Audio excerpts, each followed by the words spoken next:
এখানে আল্লাহ তাআলা মুসা আলাইহিস সালামকে তাওরাত দিয়েছিলেন, মেজর একটা আসমানি কিতাব দিয়েছিলেন, এবং সরাসরি মুসা আলাইহিস সালাম এই পাহাড়ের চূড়ায় বসে আল্লাহ তাআলার সাথে কথা বলতেন। ওয়াকাল্লামাল্লাহু মুসা তাকলিমা, উনি সরাসরি কথা বলতেন, এটা ওনার একটা স্পেশাল বৈশিষ্ট্য ছিল, ক্যারেক্টারিস্টিক্স।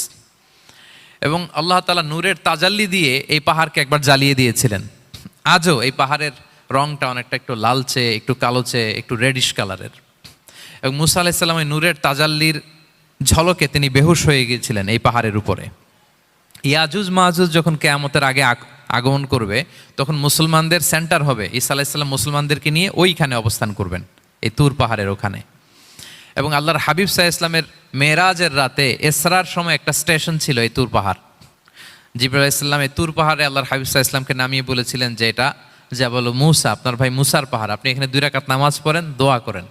আল্লাহর হাবিব সাল্লাল্লাহু আলাইহি ওয়াসাল্লাম এই তুর পাহাড়ে 2 রাকাত সালাত আদায় করেছিলেন এবং দোয়া করেছিলেন।